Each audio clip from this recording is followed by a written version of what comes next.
Hey guys, today I want to talk about something really annoying, but first I need to talk about something that I've never talked about to the public before. Only kind of select friends and my husband know. Um, I have HIV, and I have been HIV positive since I was 17 years old. That was 2003. Um, I want to say that again because it's really hard, even today, to say those words out loud. I'm HIV positive.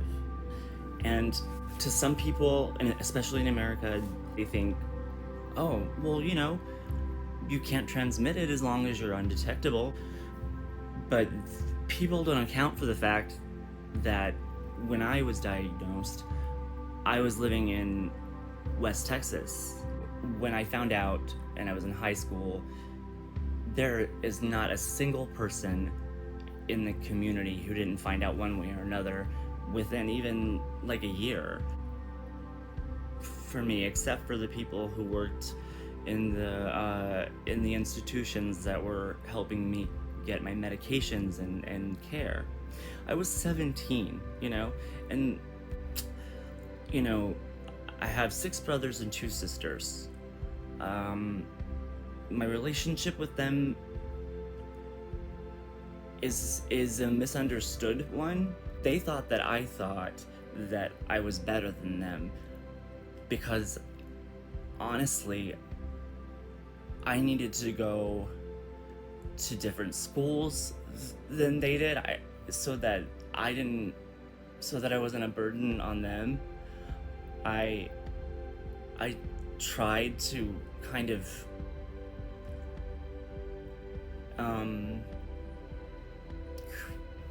create an air of intelligence and artistry. I found groups of people who accepted me, and honestly, I don't even know if I ever told some of the people that I would hang out on a regular basis because at the time, let's be honest, the only friends I was afraid I would lose over this diagnosis. Because in West Texas, they weren't, people were uneducated about it. They probably still are uneducated about it.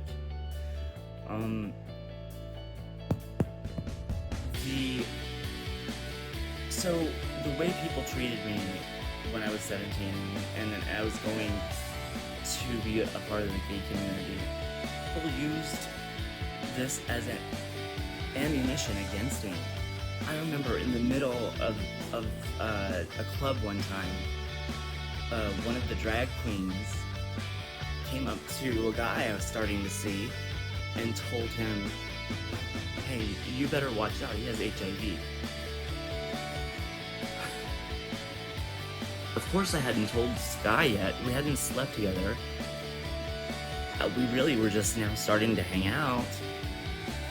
And eventually I was going to tell him. But that decision was made for me, and it was very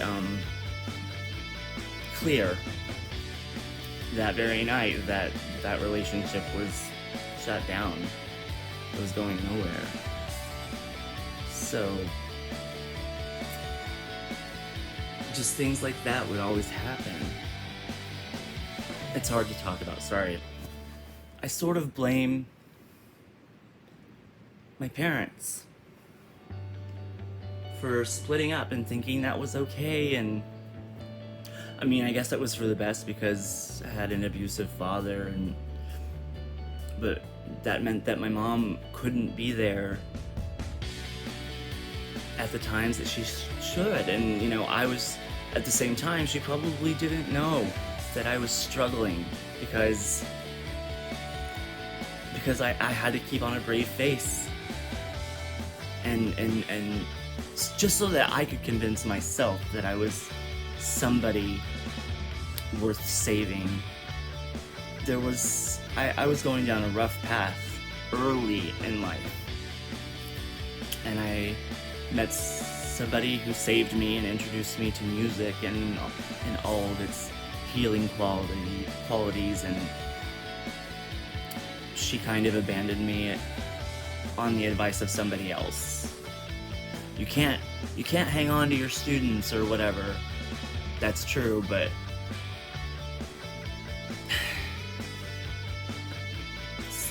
at the time,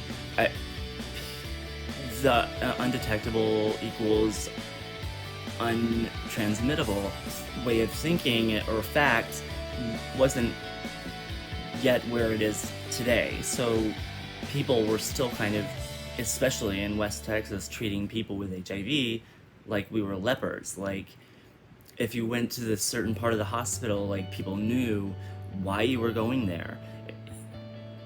And I was, intellectually, according to what the doctors were telling me, I sort of knew that I was gonna be okay, but at the same time, people didn't believe that. People, including me at my core, believed that my time was limited, for my lifespan was maybe 40 years. A lot of things happened. Suicide attempts. I got married to a man who I feel actually only married me because he was a professor of queer studies at the university. He was trying to leave me without even telling me. I found papers with rental options and things like that all over the house, and some other things went down. I cut a phone wire. I took a pair of Fiskar scissors to his piano and to his neck, but I didn't cut him, because here's the thing: people with borderline personality disorder, that I borderline possess the ability to jam a sharp object into somebody's face. So I'm not a psychopath, but I'm almost there, because life has not been cool to me. Now I'm better. I've come to New York, and the doctors have almost convinced me that I'm gonna be okay. It has had a really difficult, or a really strong effect on my view and perception of myself. I remember the first time I moved to New York, and I hadn't been enlightened at all, and I would go out on dates with these guys, cute guys, nice guys. And at the time, New York was at a point where they were fine. People didn't judge based on this. That's like a lot of the reason people move to New York, is because they need a place to start over, where nobody knows them, and they know that nobody is going to judge them for the mistakes of their past. So anyway, so I would hang out with these guys, and then we'd make out, and we'd get to their house, and then I would say, I don't want to have sex. But I didn't want to tell them why. It was really hard for a really long time. And then eventually,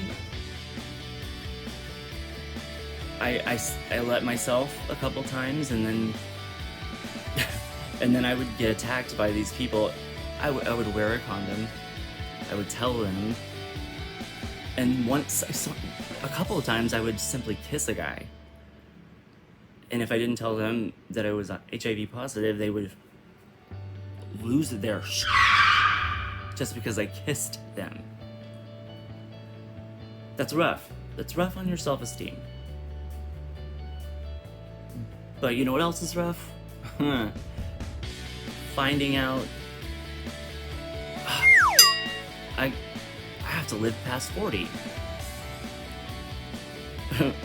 Now what am I gonna do? I wasn't expecting to have to plan for my retirement. I wasn't expecting that I would have the option to have a family of my own.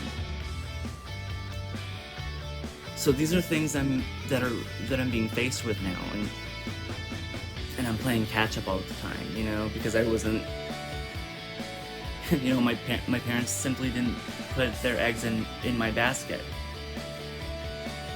because it was clear as a child that I was not into girls, So here I am. I spent, I spent 8 years in college I decided that I needed to do what I love, and that's to sing, to perform while I could. And that was college, So I have like this nearly useless master's degree in music that I'm trying to foray into a different career path. That being said, let me talk about something else. If you have a computer, and that's probably all of you watching this, then you know about the Nigerian Scam. You can always tell in a Nigerian Scam because there's lots of misspellings or misuse of grammar, or you can just always tell when something isn't real. I'll point out misspellings even in the New York Times. And that irritates me. And you know why? It means that we're slipping. As a society, we're letting that slip. When it's the only thing that keeps some people from knowing a real source from a disreputable source. Grammar, spelling. I mean, come on, it's the New York Times. In New York, I've done a lot of jobs, but mostly I've worked in hospitality, and it works for me because, it keeps me on my feet. Otherwise, I'd be depressed and laying in bed all the time when I'm not at work. And it's honest. It's honest work. But I am starting to get older, and my body's starting to hurt, and so I've decided, hey, I probably should maybe consider some other avenues. And so I've been sending my resume out to different places, and I've been getting this message back from I think 3 or 4 different people, and it's obviously a Nigerian scam, and that is so infuriating. That it's disheartening to know that there are people who will get in the way of somebody finding a job just to lie to them and get free money. It's messed up. I promised I would be really honest on these videos because I think it's important for my purposes. I want to tell the world what I've been through, and I want to tell the world how I'm getting over this sudden realization that this latchkey child who was raised by wolves is learning the lessons necessary to be successful at life. I have an amazing husband who is my rock and my support. I've always been somebody who wanted to get married. I always have, and that's probably because I never had anybody want to take care of me before. But he wants to take care of me. And I'm not talking about money. I'm talking about making sure I eat right, even making sure I brush my teeth. I cannot remember a day ever that my parents stood with me and showed me how to brush my teeth. Even my dentists don't bother, but I'm getting there, and I'm starting on this road, and for those of you who are new, welcome. And for those of you who have already liked my page and are paying attention, thank you. I really appreciate the support, and just look out for the next video. Until then. Please like this video and subscribe to Latchkey Brandon on YouTube for new videos.